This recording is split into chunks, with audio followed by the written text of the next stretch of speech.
Okay, Assalamualaikum guys, and how are you guys during this day?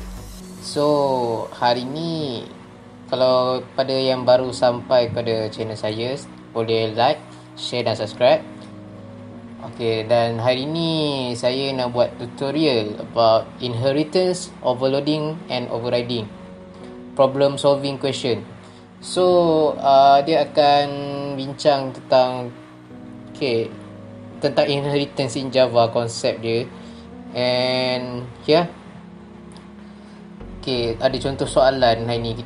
Saya akan cuba buat tutorial untuk selesaikan soalan ni. Soalan ni ni nampak. Ini UML diagram dia, ada shape, ada circle, rectangle dan triangle, dan ini adalah inheritance. Lepas tu dalam circle ni pula ada inherit, cone dan cylinder. So circle ni area dia kita akan pakai untuk cone, kita akan inherit ke cylinder untuk dia kira volume. So let's start. So based on the figure, write a Java program to define superclasses and subclasses with suitable attributes and method to compute areas of circle, rectangle and triangle. As for cone and cylinder, compute the surface area and its volume. Create test application.java class that contain main method to test functionality of class that you have created. So ini soalan dia. So kita akan terus pergi ke coding. Saya buat pakai notepad. So based on diagram tadi, kita start dengan rectangle dululah, sebab rectangle yang paling basic. So untuk kita start dengan shape dulu. Shape. Shape paling atas dalam diagram UML tu. So apa yang saya buat, saya pakai public abstract class untuk shape. Lepas tu apa yang ada dalam ni adalah public abstract, double area dan double parameter. Lepas tu pula daripada shape ni dia akan di-inherit, dia akan beranak kepada rectangle.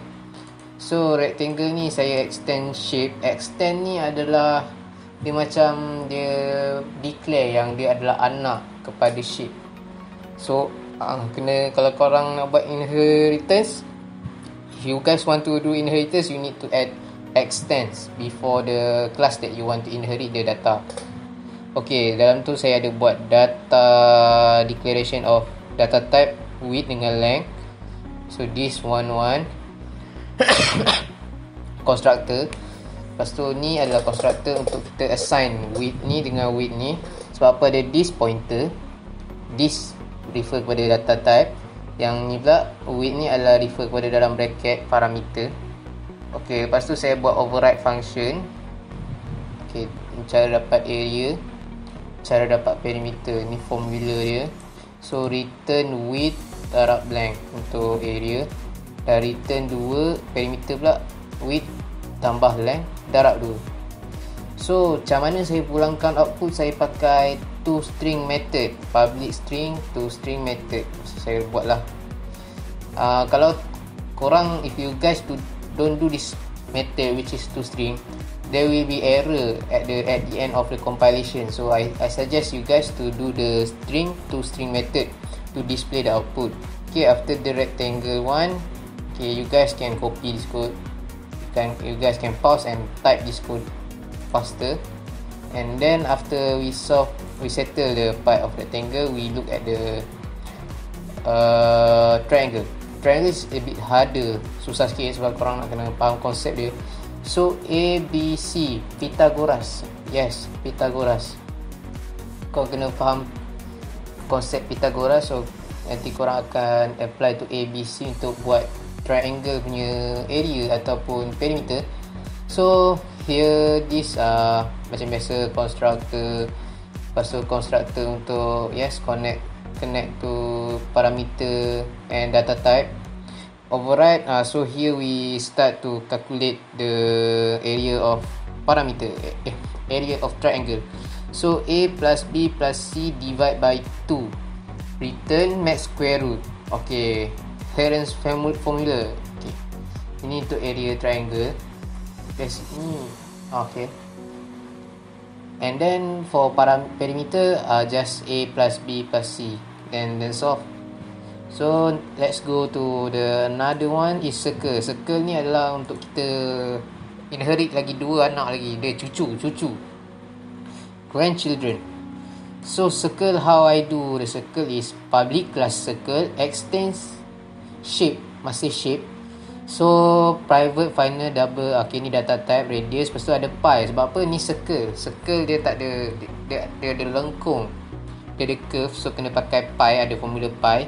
So equal to mat.py. Ni ada dalam library, so tak payah nak fikir banyak. Constructor macam biasa, and then pass the parameter to data type. Constructor juga. Override function, which is where the calculation is started, where the calculation will conduct. So here the formula of area for the circle, pi darab r square, return pi, okay, simbol pi ni, darab dengan mat power, ni kuasa r, radius, mat power kuasa 2. Okay, ni cara nak buat r kuasa 2 dalam programming mana-mana C++ sama. Lepas tu ni perimeter equal to pi r, 2 darab pi darab radius.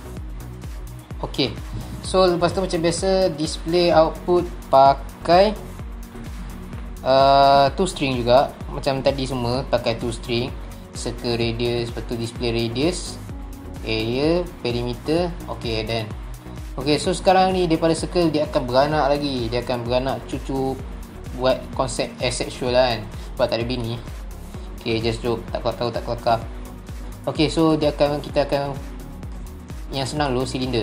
Okay, so guys, silinder here kita sekarang ni extends kepada circle pula. Sebab apa? Dia anak kepada circle, dia bukan anak kepada shape tu atuk dia. So private instance variable, kini komen. Okay, saya just perlu declare height je, walaupun dalam sebab kita akan pakai benda silinder. Kalau korang fikir, kita akan perlukan radius, lepas tu kita perlukan height, betul tak? Untuk cari area of cylinder. Tapi sebab dia anak kepada circle, so dia boleh just ambil je apa yang ada dekat circle tu, maklumat dekat circle tu.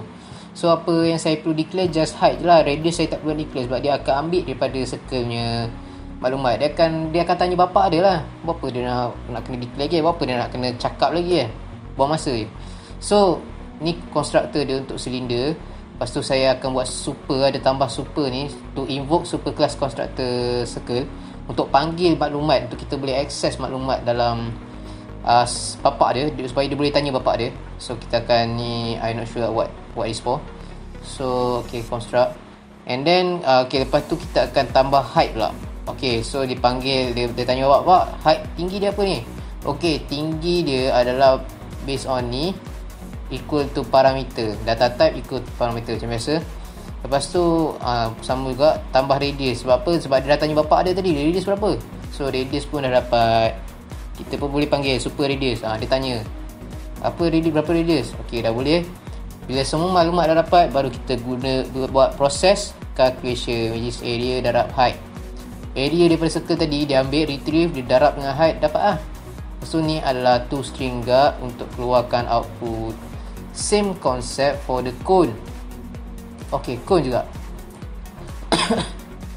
So look here, sama juga, tak ada beza. Okay, kita declare height je, kita tak payah declare radius. So cone, super kita panggil height, lepas tu kita okay, just a same code. Just you need to change the name from cylinder to cone. I just copy paste, so, because I'm nothing different. So the different only on here, which is 3 darab 7 ni, on the formula to the gate volume of the code. So that's only the difference. So here at the toString method also the same method, nothing to discuss.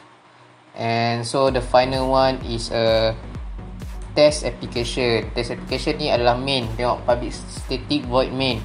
So apa yang ada dekat sini adalah kita test rectangle, kita panggil. So kita set width ni adalah 5, length adalah 7. So bila kita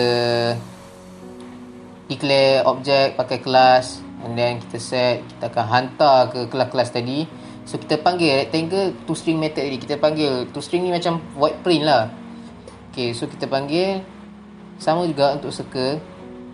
Okay, triangle beza sikit, kita declare 3 A, B, C, 5, 3, 4. Silinder pun height. Okay, height saja. So kat cone ni pelik tak? Kenapa kita tak declare double height? Sebab dia kongsi benda yang sama, so tak perlu nak declare. Sebab kita dah declare kat sini, buat apa nak declare lagi sekali tu lah. So just go with it. Dia akan share benda ni. Okay, sama. Just yang berbeza adalah nama toString. So saya akan try compile dekat CMD, tunjuk kat korang macam mana nak compile benda ni dekat, bila korang buat Java pakai Notepad. So macam mana output dia bila korang pakai CMD. Okay, command prompt, okay. Java batch. Okay, dia akan pergi ke Java program, ke local DC, and then Java ni adalah Java compile test application .java. Okay, running.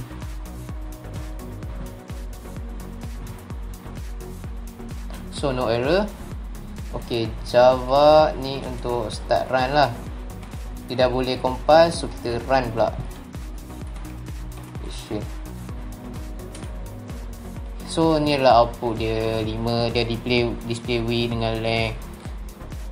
Jawapan ni 35. Okay, so ni dia 5 volume. Okay, so itu saja untuk video kali ni. Kalau korang suka video kali ni, so please click like, share dan subscribe. Dan kita jumpa lagi di episod akan datang. Bye.